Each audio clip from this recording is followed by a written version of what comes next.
First floor ಬಾಲ್ಕನಿಯಲ್ಲಿ ನಿಂತುಕೊಂಡ Prasad ಫೋನಲ್ಲಿ ಮಾತನಾಡ್ತಾ, no manager, ನಾನು ಬಂದು ಮಾತನಾಡಿದ ಮೇಲೆ ಆ ಪ್ರಾಜೆಕ್ಟ್ ನ ಫೈನಲ್ ಮಾಡೋಣ. ನಾನು ಆಫೀಸ್ಗೆ ಬರೋವರೆಗೂ ಆ ಫೈಲನ್ನ ತೆಗಿಬೇಡಿ, ಟೇಬಲ್ ಮೇಲೆ ಹಾಗೆ ಇಡಿ ಎಂದು ಫೋನಲ್ಲಿ ಮಾತನಾಡುತ್ತಾ ಮನೆಯ ಮುಂದಿರುವ ಲಾನ್ ಕಡೆ ನೋಡ್ತಾನೆ. ಆ ಲಾನ್ ನಲ್ಲಿ ಒಂದು ಕಡೆ ಹಳ್ಳಿಯ ಸೊಸೆ ಅನಾಮಿಕಾ ಹಾರೆಯಿಂದ ಅಗೀತಾ ಇರ್ತಾಳೆ. ಪ್ರಸಾದ್ ಫೋನ್ ಅನ್ನು ಇಟ್ಟು ಗಟ್ಟಿಯಾಗಿ, ಶಾರದಾ ಶಾರದಾ ಎಲ್ಲಿದ್ಯಾ ಎಂದು ಕರೆಯುತ್ತಾನೆ. ಸೀರೆ ಹಿಡಿದುಕೊಂಡು ಶಾರದಾ ಗಬಗಬ ಅವನ ಹತ್ರಕ್ಕೆ ಬರ್ತಾಳೆ. ಗಾಬರಿ ಆಗುತ್ತಾ, ಏನಾಯ್ತು ರೀ, ಯಾಕಷ್ಟು ಗಟ್ಟಿಯಾಗಿ ಕರೆದ್ರಿ? ಲಾನ್ ಒಳಗೆ ನೋಡು ಶಾರದಾ, ನಿನ್ನ ಹಳ್ಳಿಯ ಸೊಸೆ ಏನ್ ಮಾಡ್ತಿದ್ದಾಳೆ ಅಂತ ಎಂದು ಪ್ರಸಾದ್ ಹೇಳುತ್ತಲೇ ಶಾರದಾ ಲಾನ್ ಒಳಗೆ ನೋಡ್ತಾಳೆ. ಹಳ್ಳಿಯ ಸೊಸೆ ಅನಾಮಿಕಾ ಹಾರೆಯಿಂದ ಅಗಿಯುತ್ತಾ ಇರ್ತಾಳೆ. ಆಗ ಶಾರದಾ ಅಯೋಮಯದಿಂದ, ಇದೇನಿದು, ಅಲ್ಲಿ ಏನಕ್ಕೆ ಅಗಿತಾ ಇದ್ದಾಳೆ? ಇದು ತುಂಬಾ ಚೆನ್ನಾಗಿದೆ ಶಾರದಾ, ನಾನ್ ಕರೆದು ನಿನ್ನ ಕೇಳ್ತಾ ಇದ್ರೆ ತಿರುಗಿ ನೀನು ನನ್ನನ್ನೇ ಕೇಳ್ತಾ ಇದೀಯಾ? ಏನದು, ಅಲ್ಲಿ ನಿಜಕ್ಕೂ ಸೊಸೆ ಏನ್ ಅಗಿತಾ ಇದ್ದಾಳೆ? ಬನ್ನಿ ಸೊಸೆನ ಕೇಳಿ ತಿಳ್ಕೊಳ್ಳೋಣ ಎಂದು ಇಬ್ಬರು ಅಲ್ಲಿಂದ ಹೊರಟು ಲಾನ್ ನಲ್ಲಿ ಅಗಿಯುತ್ತಿರುವ ಅನಾಮಿಕಳ ಹತ್ರಕ್ಕೆ ಬರ್ತಾರೆ. ಏನೇ ಹಳ್ಳಿ ಸೊಸೆ, ಇಲ್ಲಿ ಏನಕ್ಕೆ ಅಗಿತಾ ಇದೀಯಾ? ಅಂದವಾಗಿರುವ ಹಸಿರು ಹುಲ್ಲನ್ನು ಯಾಕೆ ನಾಶ ಮಾಡ್ತಾ ಇದೀಯಾ?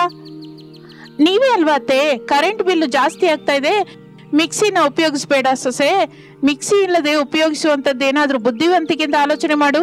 ಹೌದು ಕಣೆಯೇ, ನಾನು ಹಾಗೆ ಅಂದಿದ್ದಕ್ಕೂ ನೀನ್ ಹೀಗೆ ಅಗಿಯೋದಕ್ಕೆ ಏನಾದ್ರೂ ಸಂಬಂಧ ಇದೆಯಾ? ಇದೇ ಅತ್ತೆ, ಮಾವಂಗೆ ನಾನು ಮಾಡುವ ಟೊಮೊಟೊ ಪಚ್ಚಡಿ ಅಂದ್ರೆ ತುಂಬಾ ಇಷ್ಟ. ರಾತ್ರಿ ಚಪಾತಿ ತಿಂತ ಏನಮ್ಮ ಸೊಸೆ, ನಾಳೆ ಟೊಮೊಟೊ ಪಚ್ಚಡಿ ಮಾಡು ಅಂತ ಹೇಳಿದ್ರು. ಏನ್ ಮಾವಯ್ಯ, ಹೇಳಿದ್ರಿ ಅಲ್ವಾ? ಹೇಳಿದ್ನಮ್ಮ, ಆದ್ರೆ ಅದಕ್ಕೂ ಇದಕ್ಕೂ ಸಂಬಂಧವೇನು? ಈಗ ನಾನು ಬುದ್ಧಿವಂತಿಕೆಯಿಂದ ಆಲೋಚನೆ ಮಾಡಿ ಕರೆಂಟ್ ಉಪಯೋಗಿಸದೆ ಟೊಮೊಟೊ ಪಚ್ಚಡಿ ಮಾಡೋದಕ್ಕೆ ಹೀಗೆ ಅಗಿತಾ ಇದ್ದೀನಿ ಮಾವಯ್ಯ. ಬೇಯಿಸಿದ ಟೊಮೊಟೊನ ಮಣ್ಣಲ್ಲಿ ಕಲಸಿ ಕೊಡ್ತೀಯೇನೋ ಸೊಸೆ? ಅಯ್ಯೋ ಮಾವಯ್ಯ, ನಾನು ಹೇಗೆ ಮಾಡ್ತೀನಿ ಹೇಳಿ? ಹಾಗೆ ಹಳ್ಳಿ ಸೊಸೆ ಆಗಿರ್ಬೋದು ಹೊರತು ಬುದ್ಧಿವಂತೆ ಆದ ಸೊಸೆ ಮಾವಯ್ಯ. ಅತ್ತೆ ಹೇಳಿದ ಹಾಗೆ ಕರೆಂಟ್ ಉಪಯೋಗಿಸಲ್ಲ, ನೀವು ಹೇಳಿದ ಹಾಗೆ ಟೊಮೊಟೊ ಪಚ್ಚಡಿ ಮಾಡ್ತೀನಿ. ನಮ್ಮ ತೋಟದ ಮಾಲಿ ಬರುವವರೆಗೂ ನೋಡಿ ಎಂದು ಹೇಳುತ್ತಾ ಇರುವಾಗ ಒಂದು ಟ್ರಕ್ ಬರುತ್ತದೆ. ಅದು ಮನೆ ಮುಂದೆ ನಿಲ್ಲುತ್ತೆ. ಡ್ರೈವರ್ನ ಜೊತೆ ತೋಟದ ಮಾಲಿ ಶಿವಯ್ಯ ಟ್ರಕ್ಕಿನಿಂದ ಇಳಿದು ದೊಡ್ಡ ಅರೆಯುವ ಕಲ್ಲನ್ನು ಹಿಡಿದುಕೊಂಡು ಅತಿ ಕಷ್ಟದಿಂದ ಅಲ್ಲಿಗೆ ಬರುತ್ತಾನೆ. ಶಾರದಾ ಪ್ರಸಾದರು ಆ ದೊಡ್ಡ ರುಬ್ಬುವ ಕಲ್ಲನ್ನು ನೋಡಿ ಆಶ್ಚರ್ಯ ಹೋಗುತ್ತಾರೆ. ಇದೇನೇ ಇದು, ಇಷ್ಟು ದೊಡ್ಡ ರುಬ್ಬೋ ಕಲ್ಲು ತಂದಿದ್ಯಾ? ಒಂದು ಟೊಮೊಟೊ ಪಚ್ಚಡಿಗಾಗಿ ಮಾತ್ರ ಅಲ್ಲ ಅತ್ತೆ, ಉದ್ದಿನ ಬೇಳೆ ಕೂಡ ರುಬ್ಬೋದು ಅಂತ ಎಂದು ಹೇಳುತ್ತಲೇ ಶಾರದಾ ಪ್ರಸಾದರು ಏನು ಮಾತನಾಡದೆ ಅಲ್ಲಿಂದ ಹೊರಟು ಹೋಗುತ್ತಾರೆ. ಪ್ರಸಾದ್ ಶಾರದಳ ಹತ್ರ, ಶಾರದಾ, ನಮ್ಮ ಹಳ್ಳಿಯ ಸೊಸೆಗೆ ಏನು ಹೇಳಿದ್ರು ನೀನು ಆಲೋಚನೆ ಮಾಡಿ ಹೇಳೇ, ಇಲ್ಲ ಅಂದ್ರೆ ನಾವು ಇನ್ನು ಕಷ್ಟದಲ್ಲಿ ಬೀಳ್ತೀವಿ. ಮೊನ್ನೆ ಮನೆಗೆ ಬಂದ ಕರೆಂಟ್ ಬಿಲ್ ನೋಡಿ ಮನಸ್ಸು ಸ್ವಲ್ಪ ದುಃಖವಾಯ್ತ್ರಿ. ಆಗ್ಲಿ ಸೊಸೆ ಮಿಕ್ಸಿ ಹಾಕ್ತಾ ಇದ್ಲು, ಕೋಪದಿಂದ ಅನಾಮಿಕಳ ಹತ್ರ ಬಂದೆ, ಏನೋ ಒಂದಂದೆ ರೀ, ಹಳ್ಳಿ ಸೊಸೆ ಇಷ್ಟು ಬುದ್ಧಿವಂತಿಕೆಯಿಂದ ಆಲೋಚನೆ ಮಾಡ್ತಾಳೆ ಅಂತ ಅಂದ್ಕೊಂಡಿರ್ಲಿಲ್ಲ ರೀ. ಮಿಕ್ಸಿ ರುಬ್ಬಿದ್ರೆ ರುಬ್ಬೋಕಲ್ ಬಂತು, ಇನ್ನು ಏನೇನ್ ಹೇಳಿದ್ಯಾ ಸೊಸೆಗೆ? ಪ್ರತ್ಯೇಕವಾಗಿ ಏನು ಹೇಳಿಲ್ಲ ರೀ. ಸರಿ ಬಿಡು, ನಾನು ರೆಡಿಯಾಗಿ ಬರ್ತೀನಿ, ಆಫೀಸ್ಗೆ ಅರ್ಜೆಂಟಾಗಿ ಹೋಗ್ಬೇಕು, ಟಿಫಿನ್ ರೆಡಿ ಮಾಡಿಡು ಎಂದು ಅನ್ನುತ್ತಾ ಇರುವಾಗ ಆಗಲೇ ಅನಾಮಿಕಾ ಅಲ್ಲಿಗೆ ಬರುತ್ತಾಳೆ.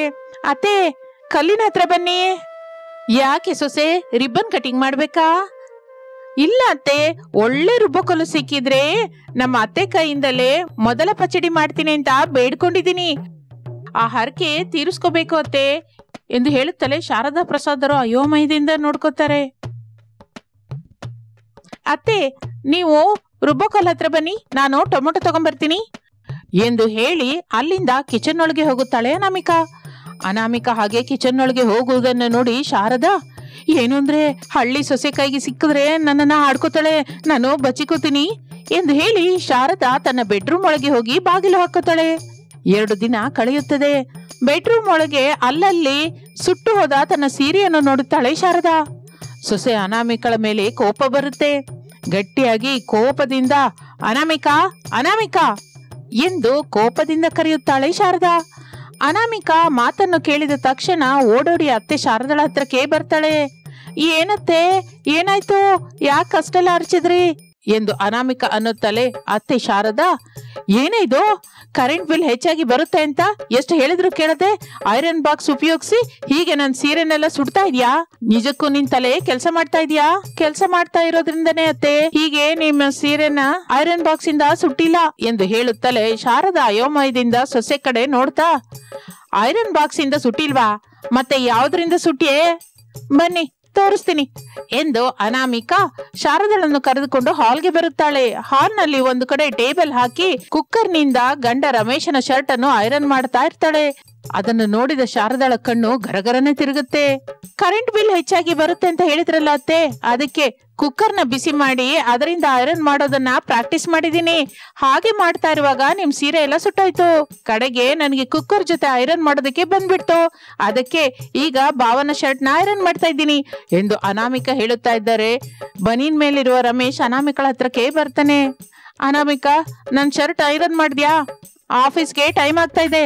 ಮಾಡಿದ್ದೀನಿ ಬಾವಾ ಎಂದು ಹೇಳಿ ತನ್ನ ಕುಕ್ಕರ್ನಿಂದ ಐರನ್ ಮಾಡಿದ ಶರ್ಟ್ ಅನ್ನು ರಮೇಶನ್ಗೆ ಕೊಡ್ತಾಳೆ. ರಮೇಶ್ ಆ ಶರ್ಟ್ ತೆಗೆದುಕೊಂಡು ಹಾಗೆ ಬೆಡ್ರೂಮ್ ಒಳಗೆ ಹೊರಟೋಗ್ತಾನೆ. ಸೊಸೆ, ಮತ್ತೆ ಸುಟ್ಟ ನನ್ನ ಸೀರೆನ ಏನ್ ಮಾಡ್ತೀಯೇ? ಎಲ್ಲೆಲ್ಲಿ ಸುಟ್ಟಿದೆಯೋ, ಎಲ್ಲೆಲ್ಲಿ ಹರಿದೋಗಿದೆಯೋ ಅಲ್ಲಲ್ಲಿ ಸೂಜಿಯಿಂದ ಹೊಲಿತೀನಿ ಅತ್ತೆ. ಮನೆಯಲ್ಲಿ ಇದ್ದಾಗ ಹಾಕೊಳ್ಳೋಕೆ ಕೆಲ್ಸಕ್ಕೆ ಬರುತ್ತಲ್ಲ ಎಂದು ಅನಾಮಿಕಾ ಹೇಳುತ್ತಲೇ ಶಾರದಳಿಗೆ ಏನು ಮಾತನಾಡುವುದೋ ಅರ್ಥವಾಗುವುದಿಲ್ಲ. ಅರ್ಥವಾಗದೆ ಅಲ್ಲಿಂದ ಹೊರಟೋಗ್ತಾಳೆ. ಹೀಗೆ ದಿನಗಳು ಕಳೆಯುತ್ತಾ ಇರುತ್ತದೆ. ಒಂದು ದಿನ ಶಾರದಾ ಸೋಫಾದಲ್ಲಿ ಕೂತ್ಕೊಂಡಿರ್ತಾಳೆ. ಸೊಸೆ, ಟಿವಿ ಹಾಕೆ, ಏನಾದ್ರೂ ಸೀರಿಯಲ್ ನೋಡೋಣ. ಅಮ್ಮೋ ಅತ್ತೆ, ಟಿವಿ ನೋಡಿದ್ರೆ ಕರೆಂಟ್ ಬಿಲ್ ಹೆಚ್ಚಾಗಿ ಬರುತ್ತೆ. 1 ಗಂಟೆ ನೋಡಿದ ಹೊತ್ತಿಗೆ ಏನೂ ಆಗಲ್ಲ ಕಣೆ ಸೊಸೆ, ಟಿವಿ ಹಾಕು. ಅಯ್ಯೋ ಅತ್ತೆ, ಒಂದು ಸಲ ಮಿಕ್ಸಿ ಹೇಗೆ ತಿರುಗಿದ್ದಕ್ಕೆ ಕರೆಂಟ್ ಬಿಲ್ ಹೆಚ್ಚಾಗಿ ಬಂತು ಅಂತ ಅಂದ್ರಲ್ಲ, ಇನ್ನು 1 ಗಂಟೆ ಟಿವಿ ನೋಡಿದ್ರೆ ಅಮ್ಮೋ ಬೇಡ ಅತ್ತೆ. ಈಗ ಟಿವಿ ನೋಡ್ಬೇಕು ಅನ್ನೋ ನನ್ನ ಕೋರಿಕೆ ಹೇಗೆ ತೀರುತ್ತೆ? ಮತ್ತೆ ನನ್ನ ಬುದ್ಧಿವಂತಿಕೆಯಿಂದ ನಿಮ್ ಕೋರಿಕೆ ತೀರಿಸ್ತೀನಲ್ಲ ಅತ್ತೆ, ನೀವು ನೋಡ್ತಾ ಇರಿ ಎಂದು ಹೇಳಿ ಅನಾಮಿಕಾ ಅಲ್ಲಿಂದ ಕಿಚನ್ ಒಳಗೆ ಹೋಗ್ತಾಳೆ. ಕೂತ್ಕೊಂಡ ಶಾರದಳಿಗೆ ಅಯೋಮಯವಾಗಿರುತ್ತೆ. ಅನಾಮಿಕಾ ಸೌಟ್ ಹಿಡಿದುಕೊಂಡು ಹಾಲ್ಗೆ ಬಂದು ಶಾರದಳ ಮುಂದೆ ನಿಲ್ತಾಳೆ. ಅತ್ತೆ, ಈಗ ನೀವು ಟಿವಿಯಲ್ಲಿ ಏನ್ ನೋಡ್ತೀರಾ ಹೇಳಿ? ಮೊದಲು ವಾರ್ತೆ ಕೇಳ್ತೀನಿ ಕಣೆ ಸೊಸೆ. ಅಂದ್ರೆ ಮೊದಲು ವಾರ್ತೆಗಳು. ಅನಾಮಿಕಾ ಟಿವಿ ನೋಡ್ತಾ ಇರುವ ಎಲ್ಲರಿಗೂ ನಮಸ್ತೆ. ವಾರ್ತೆಗಳು ಓದ್ತಾ ಇರೋದು ಸೊಸೆ ಅನಾಮಿಕಾ, ಕೇಳ್ತಾ ಇರೋದು ಅತ್ತೆ ಶಾರದಾ ಎಂದು ಅನಾಮಿಕಾ ಅನ್ನುತ್ತಲೇ ಶಾರದಾ ಅಯೋಮಯದಿಂದ ಅನಾಮಿಕಳ ಕಡೆ ನೋಡ್ತಾ ಇರ್ತಾಳೆ. ಮೊದಲು ಹೆಡ್ಲೈನ್ಸ್. ಅತ್ತೆಯವರ ಮನೆಯಲ್ಲಿ ಸೊಸೆಗೆ ತಪ್ಪದ ಕರೆಂಟ್ ಕಷ್ಟಗಳು ಎಂದು ಅನಾಮಿಕಾ ಹೇಳುತ್ತಾ ಇರುವಾಗ ಮಧ್ಯದಲ್ಲಿ ಶಾರದಾ ಸೇರ್ಕೊಂಡು, ಸೊಸೆ, ಈಗ ನಾನು ನ್ಯೂಸ್ ನೋಡ್ತಾ ಇಲ್ಲ, ಸೀರಿಯಲ್ ನೋಡ್ತೀನಿ. ಹಾಗೆ ಅತ್ತೆ, ಅತ್ತೆಯ ಇಷ್ಟಗಳು ಸೊಸೆಯ ಕಷ್ಟಗಳು ಎನ್ನುವ ಸೀರಿಯಲ್ ಸ್ಟಾರ್ಟ್ ಆಗಿದೆ. ಈಗ ಅತ್ತೆ ಡೈಲಾಗ್. ಏನೇ ಅನಾಮಿಕಾ, ಎಷ್ಟು ಸಲ ಹೇಳಿದ್ರು ನಿಂಗೆ ಬುದ್ಧಿ ಬರಲ್ವಾ? ಈಗ ಸೊಸೆ ಡೈಲಾಗ್. ಅತ್ತೆಗೆ ಇಲ್ಲದ ಬುದ್ಧಿ ಸೊಸೆಗೆ ಹೇಗೆ ಬರುತ್ತೆ ಅತ್ತೆ? ಸೊಸೆ, ನನಗೆ ಬುದ್ಧಿ ಬಂತು ಕಣೆ. ಇನ್ನು ಮೇಲಿಂದ ನಿನಗೆ ಹೇಗೆ ಇಷ್ಟ ಬಂದ್ರೆ ಹಾಗೆ ಮಾಡ್ಕೋ. ನೀನು ಎಷ್ಟು ಕರೆಂಟ್ ಬೇಕಿದ್ರೂ ಅಷ್ಟು ಉಪಯೋಗಿಸ್ಕೋ. ಬಿಲ್ ಬಗ್ಗೆ ಏನೂ ಆಲೋಚಿಸ್ಬೇಡ್ವೆ ಎಂದು ಹೇಳುತ್ತಲೇ ಅನಾಮಿಕಾ ಸಂತೋಷ ಪಡುತ್ತಾ ತನ್ನಲ್ಲಿ ತಾನು, ಹಳ್ಳಿ ಸೊಸೆನ ಬುದ್ಧಿವಂತಿಗೆ ಮಾಮೂಲಿಯಾಗಿರಲ್ಲ. ಮಿಕ್ಸಿ ಉಪಯೋಗಿಸಿದ್ರೆ ಬಿಲ್ ಹೆಚ್ಚು, ಐರನ್ ಮಾಡಿದ್ರೆ ಬಿಲ್ ಹೆಚ್ಚು, ಟಿವಿ ನೋಡಿದ್ರೆ ಬಿಲ್ ಹೆಚ್ಚು, ಮತ್ತೊಂದು ಸಲ ಬಿಲ್ಲು ಅಂತ ಏನು ಅಂದಿಲ್ಲ ಎಂದು ಅಂದುಕೊಂಡು, ಆದರೆ ಮೇಲಕ್ಕೆ ಮಾತ್ರ ಹಾಗೆ ಅತ್ತೆ, ನೀವು ಹೇಗೆ ಹೇಳಿದ್ರೆ ಹಾಗೆ ಕೇಳ್ತೀನಿ ಎಂದು ಅತಿ ವಿನಯದಿಂದ ಹಾಲಿಂದ ಹೊರಟು ಹೋಗುತ್ತಾಳೆ ಅನಾಮಿಕಾ. ಹೀಗೆ ದಿನಗಳು ಕಳೆಯುತ್ತಾ ಇರುತ್ತೆ. ಒಂದು ದಿನ ಅನಾಮಿಕಳ ತಂದೆ ಮಾಧವಯ್ಯ ಶಾರದಾ ಅವರ ಮನೆಗೆ ಬರ್ತಾನೆ. ಅಕ್ಕಯ್ಯ, ಮಗಳನ್ನ ಸ್ವಲ್ಪ ದಿನ ಮನೆ ಕರ್ಕೊಂಡು ಹೋಗ್ತೀನಿ. ಹಾಗೆ ಕರ್ಕೊಂಡು ಹೋಗಿ ಅಣ್ಣಯ್ಯ, ಎಷ್ಟು ದಿನ ಇರ್ತೀನಿ ಅಂದ್ರೆ ಅಷ್ಟು ದಿನ ಇಟ್ಕೊಂಡು ಕಳಿಸಿ, ಇಲ್ಲಿ ನಾನು ನೋಡ್ಕೋತೀನಲ್ಲ ಎಂದು ಹೇಳಿ ತನ್ನಲ್ಲಿ ತಾನು ಹೀಗನ್ಕೋತಾಳೆ. ಅಮ್ಮಯ್ಯ, ಸ್ವಲ್ಪ ದಿನವಾದ್ರೂ ಪ್ರಶಾಂತವಾಗಿರ್ಬೋದು ಎಂದು ಅತ್ತೆ ಅನ್ಕೋತಾಳೆ. ಇನ್ನು ಶಾರದಳನ್ನ ಅರ್ಥ ಮಾಡ್ಕೊಂಡ ಅನಾಮಿಕಾ, ಅಪ್ಪ, ಅತ್ತೆಯವ್ರನ್ನು ಕೂಡ ಕರ್ಕೊಂಡು ಹೋಗೋಣ ಅಪ್ಪ. ಅಷ್ಟೇ ಅನಾಮಿಕಳ ಬಾಯಿಂದ ಮಾತು ಬರುತ್ತಲೇ ಶಾರದಾ ಬೆಚ್ಚಿ ಬೀಳುತ್ತಾಳೆ. ಹೌದು ಅಕ್ಕಯ್ಯ, ನೀವು ಕೂಡ ಬಂದ್ರೆ ಚೆನ್ನಾಗಿರುತ್ತೆ. 1-2-3 ದಿನ ಇದ್ಬಿಟ್ಟು ತಿರುಗಿ ಬರಬಹುದು. ಮತ್ತೆ ಯಾವತ್ತಾದ್ರೂ ನೋಡೋಣ ಅಣ್ಣಯ್ಯ. ಮೊದಲು ಮಗಳನ್ನ ಕರ್ಕೊಂಡು ಹೋಗು. ಅಪ್ಪ, ಅತ್ತೆ ಬರ್ದಿದ್ರೆ ನಾನ್ ಬರಲ್ಲ, ಇನ್ನು ನೀವು ಮನೆಗೆ ಹೊರಟೋಗಿ ಎಂದು ಹೇಳಿ ಮಾಧವಯ್ಯನನ್ನು ತಿರುಗಿ ಕಳಿಸುತ್ತಾಳೆ ಅನಾಮಿಕಾ. ಹಳ್ಳಿಯ ಸೊಸೆಯ ಬುದ್ಧಿವಂತಿಕೆಗೆ ನಗಬೇಕೋ ಅಳಬೇಕೋ ಶಾರದಳಿಗೆ ಮಾತ್ರ ಸ್ವಲ್ಪವೂ ಅರ್ಥವಾಗುವುದಿಲ್ಲ. ಈ ವಿಧದಿಂದ ತನ್ನ ಬುದ್ಧಿವಂತಿಕೆಯಿಂದ ಅತ್ತೆಯನ್ನು ಯಾವಾಗಲೂ ಒಂದು ಆಟವಾಡಿಸುತ್ತಾ ಇರುತ್ತಾಳೆ ಹಳ್ಳಿಯ ಬುದ್ಧಿವಂತೆಯಾದ ಅನಾಮಿಕಾ. ಈ ಕತೆ ನಿಮಗೆ ಹೇಗನಿಸಿತೋ ಕಮೆಂಟ್ ಮಾಡಿ. ಹಾಗೆ ನಮ್ಮ ಚಾನೆಲ್ ಅನ್ನು ಸಬ್ಸ್ಕ್ರೈಬ್ ಮಾಡದೇ ಇದ್ರೆ ತಕ್ಷಣ ಸಬ್ಸ್ಕ್ರೈಬ್ ಮಾಡ್ಕೊಳ್ಳಿ. Thank you for watching. Tourist guide ಆಗಿ ಕೆಲಸ ಮಾಡುತ್ತಿರುವ ರಮೇಶ್ ವಿದೇಶದಿಂದ ಬಂದ ಅನಾಮಿಕಳನ್ನು ಅವಳ ತಾಯಿ ಸರೋಜಳನ್ನು ಕರೆದುಕೊಂಡು ಮನೆಗೆ ಬರ್ತಾನೆ. ಮಗು ರಮೇಶು, ಯಾರಿವ್ರು? ವಿದೇಶದಿಂದ ಬಂದ ಟೂರಿಸ್ಟ್ ಅಮ್ಮ. ಇಲ್ಲಿ ಪುರಾತನ ಕಟ್ಟಡ ನೋಡೋದು ಆಗೋಯ್ತು. 1 ವಾರದಿಂದ ಕಲಿತು ಬೆರೆತು ಅವರಿಗೆ ಎಲ್ಲ ತೋರಿಸ್ದೆ ಅಲ್ಲ. ನಮ್ಮ ಮನೇನ್ ಕೂಡ ನೋಡ್ತೀನಿ ಅಂದ್ರೆ ಹೀಗೆ ಕರ್ಕೊಂಡ್ಬಂದೆ. ಸರಿ ಮಗನೇ, ಹಾಗೆ ಕೂತ್ಕೊ ಅಂತ ಹೇಳು, ನಾನು ಹೋಗಿ ಕಾಫಿ ತಗೊಂಡ್ಬರ್ತೀನಿ ಎಂದು ಶಾರದಾ ಹೊರಟು ಹೋಗುತ್ತಾಳೆ. ಅನಾಮಿಕಾ, ಸರೋಜ, ರಮೇಶ್ ಸೋಫಾದಲ್ಲಿ ಕೂತ್ಕೋತಾರೆ. ರಾಮ್, ನಿಮ್ಮ ಅಮ್ಮಂಗೆ ನಮ್ಮ ಪ್ರೇಮದ ಬಗ್ಗೆ, ನಾವು ಮಾಡ್ಕೋತಾ ಇರುವ ಮದುವೆ ಬಗ್ಗೆ ಹೇಳು. ಆ ವಿಷಯ ಮಾತನಾಡೋದಕ್ಕೆ ಅಲ್ವಾ ನಾವು ಇಲ್ಲಿಗೆ ಬಂದಿದ್ದು. ಹೌದು ಮಗು ರಮೇಶು, ನಿಮ್ಮ ಅಮ್ಮನವ್ರಿಗೆ ಹೇಳು. ಹತ್ತಿರದಲ್ಲಿ ಮುಹೂರ್ತ ಇದ್ರೆ ಮದುವೆ ಮಾಡಿ ನಾನು ಹೊರಟು ಹೋಗ್ತೀನಿ. ಮತ್ತೆ ನಿಮಗೆ ಮಗು ಹುಟ್ಟಿದಾಗ ಬರ್ತೀನಿ. ಅಮ್ಮ, ನಾನು ಹೇಳೋದಿಲ್ಲ. ಮೊದಲೇ ನಮ್ಮಮ್ಮಗೆ ವಿದೇಶಿಯರಂದ್ರೆ ನಿಜಕ್ಕೂ ಹಿಡಿಸೋದಿಲ್ಲ ಎಂದು ರಮೇಶ್ ಹೇಳುತ್ತಾ ಇರುವಾಗಲೇ ಶಾರದಾ ಒಂದು ಟ್ರೇನಲ್ಲಿ ಟೀ ತಗೊಂಡು ಬಂದು ಎಲ್ಲರಿಗೂ ಕೊಡುತ್ತಾಳೆ. ಎಲ್ಲರೂ ಆ ಟೀ ಕುಡಿಯುತ್ತಾರೆ. ರಮೇಶ್ ತಮ್ಮ ಪ್ರೇಮದ ಬಗ್ಗೆ ಹೇಳುವುದಿಲ್ಲ ಅಂತ ಅನಾಮಿಕಾ ಶಾರದಾಳ ಮುಂದೆ ಒಪ್ಪನಾಗ್ತಾಳೆ. ಆಂಟಿ, ನಾನು ರಾಮ್ ಪ್ರೇಮಿಸ್ತಾ ಇದ್ದೀವಿ, ಮದುವೆ ಕೂಡ ಮಾಡ್ಕೋಬೇಕು ಅಂದ್ಕೊಂಡಿದೀವಿ ಎಂದು ಅನಾಮಿಕಾ ಹೇಳುತ್ತಲೇ ಅಯೋಮಯದಿಂದ ರಮೇಶ್ನನ್ನು ನೋಡುತ್ತಾಳೆ. ರಮೇಶ್ ಸ್ವಲ್ಪ ಭಯಪಡುತ್ತಲೇ, ಹೌದಮ್ಮ, ನಂಗೆ ಅನಾಮಿಕಾ ಅಂದ್ರೆ ಇಷ್ಟನೇ ಎಂದು ಹೇಳಿದ್ದರಿಂದ ಶಾರದಾ ಏನೋ ಮಾತನಾಡದೆ ಹೋಗುತ್ತಾಳೆ. ಏನೋ ಆಗಲೇ ಪ್ರಸಾದ್ ಪೂಜಾರಿಯನ್ನು ಕರ್ಕೊಂಡು ಮನೆಗೆ ಬರ್ತಾನೆ. ಶಾರದಾ ಕೋಪದಿಂದ ನೋಡ್ತಾ ಇರ್ತಾಳೆ. ಅಂದ್ರೆ ಇದೆಲ್ಲ ನಿಮಗೆ ಮೊದಲೇ ಗೊತ್ತು ಅನ್ನೋ ಮಾತು? ಹೌದು ಶಾರದಾ, ನೀನು ಒಪ್ಕೋತೀಯ ಅಂತ ಕೂಡ ಹೇಳಿದ್ದು ನಾನೇ. ಓಹೋ, ಕತೆಗೆ ನಿರ್ದೇಶಕರು ನೀವೇ ಅನ್ನೋ ಮಾತು. ನಿಮಗೆ ಪ್ರತ್ಯೇಕವಾಗಿ ಪೂಜೆ ಮಾಡಬೇಕು, ಮಾಡ್ತೀನಿ ಕೂಡ ಎಂದು ಹೇಳಿ ಶಾರದಾ ಅಲ್ಲಿಂದ ಹೊರಟು ಹೋಗುತ್ತಾಳೆ. ಪೂಜಾರಿ ಪಂಚಾಂಗ ನೋಡಿ ಮದುವೆ ಮುಹೂರ್ತ ಇಡುತ್ತಾನೆ. ಒಂದು ದಿನ ವಿದೇಶಿ ಅನಾಮಿಕಳ ಜೊತೆ ಸ್ವದೇಶಿ ರಮೇಶನಿಗೆ ಮದುವೆ ಘನವಾಗಿ ನಡೆದು ಹೋಗುತ್ತದೆ. ಸ್ವದೇಶಿ ಅತ್ತೆ ಶಾರದಾ, ವಿದೇಶಿ ಸೊಸೆ ಅನಾಮಿಕಾ ಆಟ ಆ ಮನೆಯಲ್ಲಿ ಶುರುವಾಗುತ್ತೆ. ಒಂದು ದಿನ ಬೆಳಿಗ್ಗೆ 8 ಗಂಟೆ ಆಗುತ್ತಿದೆ ಸಮಯ. ಮನೆಯಲ್ಲಿ ಸ್ವಲ್ಪ ನೋವಾಗಿದ್ದರಿಂದ ಸ್ವಲ್ಪ ಲೇಟಾಗಿ ನಿದ್ರೆಯಿಂದ ಹೇಳುತ್ತಾಳೆ ಶಾರದಾ. ನಿಧಾನವಾಗಿ ಹೊರಗೆ ಬಂದು ನೋಡುತ್ತಾಳೆ. ಬಾಗಿಲೆಲ್ಲ ಕಸ ಧೂಳಿನಿಂದ ಇರುತ್ತೆ. ಗುಡಿಸಿದ್ದಿಲ್ಲ, ನೀರು ಚೆಲ್ಲಿದ್ದೂ ಇಲ್ಲ, ರಂಗೋಲಿ ಕೂಡ ಇಟ್ಟಿರ್ಲಿಲ್ಲ. ಅನಾಮಿಕಳ ಮೇಲೆ ಕೋಪ ಬರುತ್ತೆ ಶಾರದಳಿಗೆ. ಅನಾಮಿಕಾ, ಅನಾಮಿಕಾ, ಎಲ್ಲಿದ್ಯಾ? ಒಂದ್ಸಲ ಹೊರಗ್ ಬಾ ಎನ್ನುತ್ತಾ ಗಟ್ಟಿ ಗಟ್ಟಿಯಾಗಿ ಅರ್ಚುತ್ತಾಳೆ. ಅನಾಮಿಕಾ ಮಾತ್ರ ಅಡಿಗೆ ಮನೆಯಲ್ಲಿ ಅಡಿಗೆ ಮಾಡ್ತಾ ಇರ್ತಾಳೆ. ಅತ್ತೆ ಶಾರದಾ ಕರೆಯುವ ಕರೆ ಕೇಳಿಸುತ್ತಾ ಇರುತ್ತೆ ಅನಾಮಿಕಳಿಗೆ. ಆದ್ರೂ ಸರಿ, ತನಗಲ್ಲ ಅನ್ನೋ ಹಾಗೆ ಕಳ್ಳ ಕಿವುಡು ನಟಿಸುತ್ತಾಳೆ ಅನಾಮಿಕಾ. ತನ್ನ ಕೆಲಸ ತಾನು ಮಾಡ್ಕೋತಾ ಇರ್ತಾಳೆ ಅಡಿಗೆ ಮನೆಯಲ್ಲಿ. ಎಷ್ಟು ಕರೆದ್ರು ಈ ವಿದೇಶಿ ಸೊಸೆ ಬರಲ್ಲ, ನಾನು ಅವಳನ್ನೇ ಹುಡುಕ್ಬೇಕು, ಕರ್ಮ ಎನ್ನುತ್ತಾ ಕಿಚನ್ ಒಳಗೆ ಹೋಗುತ್ತಾಳೆ ಶಾರದಾ. ತೀರಾ ನೋಡಿದರೆ ಅನಾಮಿಕಾ ಅಲ್ಲಿ ಅಡಿಗೆ ಮಾಡ್ತಾ ಇರ್ತಾಳೆ. ಏಯ್ ಸೊಸೆ, ಗಂಟ್ಲು ಹರ್ಕೊಂಡು ಕೂಗ್ತಾ ಇದ್ದೀನಿ, ನಿನ್ ಕೇಳಿಸ್ತಾ ಇಲ್ವಾ? ಹೇಳಿ ಆಂಟಿ, ಏನಾದ್ರು ಬೇಕಾ? ನೀವೇನಕ್ ಬಂದ್ರಿ? ನಾನು ಇದ್ದೀನಲ್ಲ, ಹೇಳಿ, ಏನ್ ಬೇಕು ನಿಮ್ಗೆ? ನಾನು ಹೊರಗೆ ನಿಂತ್ಕೊಂಡು ಯಾವಾಗಿಂದೋ ಕರಿತಾ ಇದ್ದೀನಿ. ಅಯ್ಯೋ ಹೌದಾ ಆಂಟಿ, ಹೇಳಿ, ಏನಾಯ್ತು?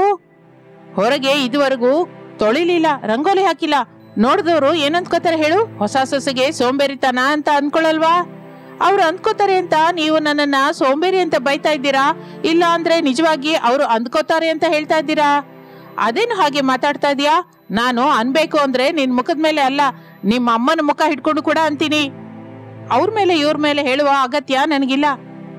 ನೋಡಿ ಆಂಟಿ, ಕೆಲ್ಸ ಮಾಡೋದು ನನ್ನಿಂದಾಗಲ್ಲ. ಪೊರ್ಕೆ ಹಿಡ್ಕೊಂಡು ಗುಡ್ಸಿದ್ರೆ ನನ್ ಕೈ ಹಾಳಾಗತ್ತೆ. ಇನ್ನು ಬಗ್ಗಿ ರಂಗೋಲಿ ಹಾಕ್ಬೇಕು ಅಂದ್ರೆ ನಂಗೆ ಸೊಂಟ ನೋವು ಬರುತ್ತೆ. ನನ್ಗಾಗಲ್ಲ ಅತ್ತೆ. ದೇವ್ರೆ, ಎಲ್ಲ ಕೆಲಸ ತಿಳಿದು ಚುರುಕಾಗಿ ಕೆಲಸ ಮಾಡುವ ಸ್ವದೇಶಿ ಸೊಸೆನ ಬೇಕು ಅಂತ ಕೇಳಿದ್ರೆ ಏನು ತಿಳಿಯದ ವಿದೇಶಿ ಸೊಸೆ ಕೊಟ್ಟೆ. ಈಗ ನನ್ನ ಪರಿಸ್ಥಿತಿ ಏನು ತಂದೆ ಎಂದು ಅಂದುಕೊಂಡು ಶಾರದಾ ಹೊರಗೆ ಬಂದು ಬಾಗಿಲು ಗುಡಿಸಿ ಒರೆಸಿ ತೊಳೆದು ರಂಗೋಲಿ ಇಡುತ್ತಾಳೆ. ಏನು ಆಗಲೇ ವಾಕಿಂಗ್ ಮುಗಿಸಿಕೊಂಡು ರಮೇಶ್ ಮನೆಗೆ ಬರುತ್ತಾನೆ. ತಾಯಿ ರಂಗೋಲಿ ಹಾಕೋದು ನೋಡ್ತಾನೆ. ಅಮ್ಮ, ನೀನ್ ಹಾಕ್ತಾ ಇದೀಯಾಕೆ? ನಿನ್ ಸೊಸೆ ಇದ್ದಾಳಲ್ಲ, ಹಾಕು ಅಂತ ಹೇಳ್ಬೋದಲ್ಲ. ಒಳಗಿರುವ ನನ್ನ ಸೊಸೆಗೆ ಮಾಮೂಲಿ ಸೊಸೆ ಅಲ್ಲಪ್ಪ, ವಿದೇಶಿ ಸೊಸೆ ಎಂದು ಅಂದಿದ್ದರಿಂದ ರಮೇಶನಿಗೆ ಏನೋ ಮಾತನಾಡಲಾರದೆ ತನ್ನಲ್ಲಿ ತಾನು, ಸ್ವದೇಶಿ ಅತ್ತೆ ವಿದೇಶಿ ಸೊಸೆ ಇವರ ಮಧ್ಯದಲ್ಲಿ ಹೋದ್ರೆ ನಮಗೆ ಯಾವ ದೇಶವೂ ಇಲ್ಲದೆ ಇರೋ ಹಾಗಾಗತ್ತೆ. ಏನಕ್ಕಪ್ಪ ಬಂತು ತಲೆನೋವು, ನಮ್ ಕೆಲಸ ನಾವು ನೋಡ್ಕೊಳ್ಳೋಣ ಎಂದು ಅಂದುಕೊಂಡು ಅಲ್ಲಿಂದ ನಿಧಾನವಾಗಿ ಜಾರಿಕೊಳ್ಳುತ್ತಾನೆ. ಹೀಗೆ ದಿನಗಳು ಕಳೆಯುತ್ತಾ ಇರುತ್ತದೆ. ಒಂದು ದಿನ ಶಾರದಾ ಬಾವಿ ಹತ್ತಿರ ನೀರ್ ಸೇದ್ತಾ ಇರ್ತಾಳೆ. ಅನಾಮಿಕಾ ಬಾವಿ ಹತ್ರ ಬರ್ತಾಳೆ. ಆಂಟಿ, ನೀರೇನಕ್ಕೆ? ಬಟ್ಟೆ ಒಗೆಯೋದಕ್ಕೆ ಸೊಸೆ, ನೀನ್ ಹೋಗಿ ಮಂಚದಲ್ಲಿ ಕೂತ್ಕೊ ಹೋಗು. ಇಲ್ಲ ಅತ್ತೆ, ನಾನು ಕೂಡ ಕ್ಲಾತ್ ನ ವಾಷಿಂಗ್ ಮಾಡ್ತೀನಿ. ಹೇಗೆ ವಾಷಿಂಗ್ ಮಾಡ್ಬೇಕೋ ಹೇಳಿ, ಅಲ್ಲಿ ವಾಷಿಂಗ್ ಪೌಡರ್ ಇರುತ್ತೆ, ತಗೊಂಬ ಸೊಸೆ ಎಂದು ಹೇಳುತ್ತಾ ಮಣ್ಣಿನ ಒಲೆಯನ್ನು ತೋರಿಸುತ್ತಾಳೆ. ಅನಾಮಿಕಾ ಆ ಮಣ್ಣಿನ ಒಲೆ ಹತ್ರ ಬಂದು ಅದರಲ್ಲಿರುವ ಬೂದಿಯನ್ನು ತೆಗೆದುಕೊಂಡು ಬಂದು ಪಕ್ಕದಲ್ಲಿರುವ ನೀರಿನ ಡಬ್ಬದಲ್ಲಿ ಹಾಕುತ್ತಾಳೆ. ನೀರು ಬೂದಿ ಬಣ್ಣಕ್ಕೆ ತಿರುಗುತ್ತದೆ. ಶಾರದಾ ಕೋಪದಿಂದ ಅನಾಮಿಕಳನ್ನು ನೋಡುತ್ತಾಳೆ. ಅನಾಮಿಕಾ ಪಕ್ಕ ನಗುತ್ತಾಳೆ. ಇನ್ನು ಶಾರದಾ ಏನು ಮಾತನಾಡದೆ ಏನೋ ಅನ್ನದೆ ಆ ಡಬ್ಬದಲ್ಲಿರುವ ನೀರನ್ನು ಕೆಳಗೆ ಚೆಲ್ಲಿ ಮತ್ತೆ ನೀರು ಸೇದುತ್ತಾಳೆ. ಬಕೆಟ್ ಅಲ್ಲಿ ಮತ್ತೆ ನೀರು ಸುರಿಯುತ್ತಾಳೆ. ಅನಾಮಿಕಾ ನಗುತ್ತಾ ಹೋಗಿ ಮತ್ತೆ ಬೂದಿ ತಗೊಂಡ್ಬರ್ತಾಳೆ. ಮತ್ತೆ ಬಕೆಟ್ ಅಲ್ಲಿ ಹಾಕ್ತಾ ಇರ್ತಾಳೆ. ಅದು ಶಾರದಾ ಗಮನಿಸಿ, ಬೇಡ ಸೊಸೆ, ನಾನು ಬಟ್ಟೆ ಒಗಿತೀನಿ, ನೀನ್ ಹೋಗಿ ಆಡ್ಕೋ, ಇನ್ನು ಸಾಯಂಕಾಲದವರೆಗೂ ಕರೆಯಲ್ಲ ಎಂದು ಹೇಳಿದ್ದರಿಂದ ಅನಾಮಿಕಾ ಏನು ಮಾತನಾಡದೆ ತೆಗೆದುಕೊಂಡ ಬೂದಿಯನ್ನು ಬಕೆಟ್ ಅಲ್ಲಿ ಹಾಕಿ ಅಲ್ಲಿಂದ ನಗುತ್ತಾ ಓಡುತ್ತಾಳೆ. ಇನ್ನು ತಪ್ಪಲ್ಲ ಅನ್ನುವ ಹಾಗೆ ಶಾರದಾ ಬಾವಿಯಿಂದ ನೀರನ್ನು ಸೇದಿಕೊಂಡು ಬಟ್ಟೆ ಹಿಂಡುತ್ತಾಳೆ. ಒಂದು ದಿನ ಅನಾಮಿಕಾ, ನಾವು ಹೊಲದ ಹತ್ರ ಹೋಗೋಣ ಬಾ. ಹೊಲದ ಹತ್ರ ಏನಿರುತ್ತೆ ಆಂಟಿ? ನಾನ್ ಹೇಳಿದ್ರೆ ನಿಂಗೆ ಅರ್ಥವಾಗಲ್ಲ ಸೊಸೆ, ನೀನ್ ನೋಡಿದ್ರೆ ಅರ್ಥವಾಗುತ್ತೆ. ಸರಿ ಆಂಟಿ, ಹೇಗೆ ಹೋಗೋಣ? ಎತ್ತಿನ ಗಾಡಿಯಲ್ಲಿ ಸೊಸೆ ಎಂದು ಅನ್ನುತ್ತಾ ಇರುವಾಗಲೇ ಎತ್ತಿನ ಗಾಡಿಯನ್ನು ತೆಗೆದುಕೊಂಡು ಪ್ರಸಾದ್ ಬರುತ್ತಾನೆ. ಶಾರದಾ ಗಾಡಿಯಲ್ಲಿ ಕೂತ್ಕೊಂಡ್ರೆ ಅನಾಮಿಕಾ ನಿಂತ್ಕೊಂಡು ಆ ಗಂಡಿಗಿರುವ ಕೋಲನ್ನು ಹಿಡ್ಕೋತಾಳೆ. ಎತ್ತುಗಳ ಗಾಡಿ ಹಾಗೆ ಮುಂದಕ್ಕೆ ಹೋಗ್ತಾ ಇರುತ್ತೆ. ಸ್ವಲ್ಪ ದೂರ ಹೋಗುತ್ತಲೇ ಸರ್ಪಂಚನ ಹೆಂಡತಿ ಸುಲೋಚನಾ ಅರ್ಚುತ್ತಾ ಇರ್ತಾಳೆ. ಅಯ್ಯೋ, ಯಾರಾದ್ರೂ ಕಾಪಾಡಿ ಕಾಪಾಡಿ, ಬಾವಿಯಲ್ಲಿ ನನ್ ಮಗು ಕಾಲು ಜಾರಿ ಬಿದ್ದ್ಬಿಟ್ಟಿದ್ದಾಳೆ, ಯಾರಾದ್ರೂ ಕಾಪಾಡಿ ಎಂದು ಅರಚುತ್ತಾ ಇರುತ್ತಾಳೆ ಸುಲೋಚನಾ. ಅದನ್ನು ಕೇಳಿ ಪ್ರಸಾದ್ ಗಾಡಿಯನ್ನು ನಿಲ್ಲಿಸುತ್ತಾನೆ. ಆ ಸುತ್ತಮುತ್ತಲಿನಲ್ಲಿರುವವರು ಬಾವಿ ಹತ್ರ ಓಡ್ತಾ ಇರ್ತಾರೆ. ಅದರಿಂದ ಶಾರದಾ, ಪ್ರಸಾದ್, ಅನಾಮಿಕ ಕೂಡ ಗಾಡಿಯಿಂದ ಇಳಿದು ಆ ಬಾವಿ ಹತ್ರ ಬರ್ತಾರೆ. ಬಾವಿಯಲ್ಲಿ ಮಗು ಮುಳುಗುತ್ತಾ ತೇಲುತ್ತಾ ಇರುತ್ತದೆ. ಅಯ್ಯೋ, ಯಾರಾದ್ರೂ ನನ್ ಮಗುನ ಕಾಪಾಡಿ ಕಾಪಾಡಿ ಸ್ವಾಮಿ. ಈ ಬಾವಿ ಬಗ್ಗೆ ತಿಳಿದವರು ನಿನ್ ಮಗುನ ಕಾಪಾಡಲ್ಲ ಸುಲೋಚನಾ ಎಂದು ಶಾರದಾ ದುಃಖದಿಂದ ಅನ್ನುತ್ತಾಳೆ. ಅನಾಮಿಕಳಿಗೆ ಎಲ್ಲ ಅಯೋಮಯವಾಗಿರುತ್ತೆ. ಬಾವಿಯಲ್ಲಿರುವ ಮಗು ಕಾಪಾಡಿ ಕಾಪಾಡಿ ಅಂತ ಅರಚುತ್ತಾ ಇರುತ್ತೆ, ಮುಳುಗಿ ಹೋಗ್ತಾ ಇರುತ್ತೆ. ಸುಲೋಚನಾ ಯಾರನ್ನು ಬೇಡಿಕೊಂಡರೂ ಕೂಡ ಯಾರು ಆ ಬಾವಿಯೊಳಗಿಂದ ಆ ಮಗುವನ್ನು ಮೇಲಕ್ಕೆ ತೆಗೆಯೋದಕ್ಕೆ ಮುಂದಕ್ಕೆ ಬರುವುದಿಲ್ಲ. ಆಂಟಿ, ಯಾರು ಏನಕ್ಕೆ ಹೋಗಿ ಆ ಬೇಬಿನ ಸೇವ್ ಮಾಡದೇ ಇರ್ತಾರೆ? ಆಗ ಶಾರದಾ ಬಾವಿಯಾಗಿರುವ ಕಥೆಯನ್ನು ಹೇಳುತ್ತಾಳೆ. ಅದಕ್ಕೆ ಅಂತ ಈ ಬಾವಿಯಲ್ಲಿ ಬಿದ್ದವರನ್ನಾಗ್ಲಿ ಪಾಪವನ್ನಾಗ್ಲಿ ಹೊರಗೆ ತೆಗಿಬಾರ್ದು, ತೆಗೆದವರು ಸತ್ತು ಹೋಗ್ತಾರೆ. ನಾನ್ ಸೆನ್ಸ್, ಇದೆಲ್ಲ ಕಟ್ಟುಕತೆ ಎಂದು ಹೇಳಿ ಇದ್ದಕ್ಕಿದ್ದ ಹಾಗೆ ಒಂದೇ ಸಲಕ್ಕೆ ಆ ಬಾವಿಯೊಳಗೆ ಧುಮುಕುತ್ತಾಳೆ ಅನಾಮಿಕಾ. ಅದನ್ನು ನೋಡಿ ಎಲ್ಲರೂ ಶಾಕ್ ಆಗುತ್ತಾರೆ. ಈಗ ಅನಾಮಿಕಳಿಗೆ ಏನ್ ನಡೆಯುತ್ತೋ ಅಂತ ಎಲ್ಲರೂ ಗಾಬರಿ ಆಗ್ತಾ ಇರ್ತಾರೆ. ಬಾವಿಯೊಳಗೆ ದೂಕಿದ ಅನಾಮಿಕಾ ಸುಲೋಚನಳ ಮಗುವನ್ನು ಎತ್ತುಕೊಂಡು ಮೇಲಕ್ಕೆ ಬರ್ತಾಳೆ. ಮಗುವನ್ನು ಮಲಗಿಸಿ ಹೊಟ್ಟೆಯ ಮೇಲೆ ಅದುಮುತ್ತ ಕುಡಿದ ನೀರನ್ನೆಲ್ಲ ಹೊರಗೆ ಕಕ್ಕಿಸುತ್ತಾಳೆ ಅನಾಮಿಕಾ. ಆ ಮಗುವಿನ ಬಾಯಲ್ಲಿ ಬಾಯಿಟ್ಟು ಗಾಳಿಯನ್ನು ಊದುತ್ತಾಳೆ. ಶಾರದಾ ಕಾಲನ್ನು ಗಟ್ಟಿಯಾಗಿ ಉಜ್ತಾ ಇರ್ತಾಳೆ. ಸುಲೋಚನಾ ಕೈಯನ್ನು ತಿಕ್ಕುತ್ತಾ ಇರುತ್ತಾಳೆ. ಹಾಗೆ ಒಂದು 5 ನಿಮಿಷದ ನಂತರ ಸುಲೋಚನಳ ಮಗು ಪ್ರಜ್ಞೆಗೆ ಬರುತ್ತದೆ. ಈಗ ಹೇಗಿದೆಯಮ್ಮ? ಚೆನ್ನಾಗಿದೆ ಚಿಕ್ಕಮ್ಮ. ನೋಡಿ, ನೀವು ಗಂಡಸರು, ಗಂಡಂದಿರು, ತಂದೆಯಂದಿರು, ಮಕ್ಕಳು, ಹೀಗಿದ್ರೆ ಏನು ಎಲ್ಲ ವಿಧದಿಂದ ಕರ್ಸ್ಕೊತಾ ಇದ್ದೀರಾ. ಸಾವಿಗೆ ಭಯಪಟ್ಟು ಬಾವಿಯಲ್ಲಿ ಬಿದ್ದ ಮಗುವನ್ನು ಮಾತ್ರ ಕಾಪಾಡಲಾರದೆ ಹೋಗ್ತಾ ಇದ್ದೀರಿ. ಇನ್ನು ನೀವೇನೋ ಆಲೋಚಿಸ್ಕೊಳ್ಳಿ ಎಂದು ಅನ್ನುತ್ತಲೇ ಅಲ್ಲಿರುವವರು ಯಾರು ಏನೋ ಉತ್ತರ ಹೇಳಲಾರದೆ ಮೌನವಾಗಿ ಹೊರಟು ಹೋಗುತ್ತಾರೆ. ಇನ್ನು ಶಾರದಾ, ಅನಾಮಿಕಾ ಇಬ್ಬರು ಎತ್ತಿನ ಗಾಡಿ ಹತ್ರ ಹೊಲದ ಹತ್ರ ಹೋಗುತ್ತಾರೆ. ಹಚ್ಚನೆಯ ಹಸಿರು ಹೊಲವನ್ನು ತೋರಿಸುತ್ತಾ ಅದರ ಬಗ್ಗೆ ಅನಾಮಿಕಳಿಗೆ ವಿವರವಾಗಿ ಹೇಳ್ತಾ ಇರ್ತಾಳೆ ಶಾರದಾ. ಇನ್ನು ಸರ್ಪಂಚು ಹೆಂಡತಿ ಸುಲೋಚನಳಿಂದ ತನ್ನ ಮಗಳನ್ನು ಕಾಪಾಡಿದ ವಿಷಯ ತಿಳಿದುಕೊಂಡು ತಕ್ಷಣ ಇನ್ನು ಏನೋ ಮಾತನಾಡದೆ ಸರ್ಪಂಚು ಶಾರದಳ ಮನೆಗೆ ಬರ್ತಾನೆ. ಹೊರಗೆ ನಿಂತಿರ್ತಾನೆ. ವಿದೇಶಿ ಸೊಸೆನಾ ಅನಾಮಿಕಾ, ನಿಮಗೆ ಬಹಳ ಧನ್ಯವಾದ. ನನ್ನ ಮಗುವನ್ನು ಕಾಪಾಡಿ ಮತ್ತೊಂದು ಜನ್ಮ ಕೊಟ್ರಿ. ನಾನು ನಿಮಗೆ ಯಾವತ್ತಿಗೂ ಋಣಪಟ್ಟಿರುತ್ತೇನೆ. ಇಷ್ಟು ದೊಡ್ಡ ಮಾತಿಗೆ ನನಗೆ ದೊಡ್ಡದಾಗಿ ಅರ್ಥ ತಿಳಿದಿಲ್ಲ. ಎಲ್ರೂ ಚೆನ್ನಾಗಿರ್ಬೇಕು, ಅದೊಂದೇ ನನಗೆ ಗೊತ್ತು. ವಿದೇಶಿ ಸೊಸೆಯಾದರೂ ಪ್ರಾಣದ ಬೆಲೆ ತಿಳಿದುಕೊಂಡ ಹುಡುಗಿ ಆಗಿದ್ದೀಯಾ ರಮೇಶ್, ನೀನು ಅದೃಷ್ಟವಂತನಪ್ಪ ಎಂದು ಹೇಳಿ ಅಲ್ಲಿಂದ ಹೊರಟು ಹೋಗುತ್ತಾನೆ. ತನ್ನ ವಿದೇಶಿ ಸೊಸೆ ಮೊದಲ ಸಲಕ್ಕೆ ಊರಿನ ಸರ್ಪಂಚ್ ಮೆಚ್ಚಿಕೊಂಡಿದ್ದಕ್ಕೆ ಶಾರದಳಿಗೆ ಎಷ್ಟೋ ಆನಂದವಾಗುತ್ತೆ. ಹೀಗೆ ಶಾರದಳಿ ಸ್ವಲ್ಪ ಸ್ವಲ್ಪವಾಗಿ ಬದಲಾವಣೆ ಬರ್ತಾ ಇರುತ್ತೆ. ಆಗ ನನ್ನ ಸೊಸೆ ವಿದೇಶಿ ಸೊಸೆ ಅಲ್ಲ, ಬೇಗದಲ್ಲಿಯೇ ಸ್ವದೇಶಿ ಸೊಸೆ ಆಗುವ ಹಾಗಿದ್ದಾಳೆ, ಹಾಗೆ ನಿಜವಾಗಿ ನಡೆದರೆ ಬಹಳ ಒಳ್ಳೆಯದು ಅಂತ ಆನಂದ ಪಡ್ತಾ ಇರ್ತಾಳೆ. ಹೀಗೆ ಶಾರದಾ ವಿದೇಶಿ ಸೊಸೆ ಸ್ವಲ್ಪ ಸ್ವದೇಶಿ ಸೊಸೆಯಾಗಿ ಅನಾಮಿಕ ಬದಲಾಗುವುದನ್ನು ನೋಡುತ್ತಾ ಸಂತೋಷ ಪಡುತ್ತಾ ಇರುತ್ತಾಳೆ. ಇದು ಇಂದಿನ ಕತೆ. ಮತ್ತೊಂದು ಆಸಕ್ತಿಕರವಾದ ಕತೆ ಜೊತೆ ಮತ್ತೆ ಸೇರೋಣ. ಅಲ್ಲಿವರೆಗೂ ವಿರಾಮ. ನಮಸ್ತೆ.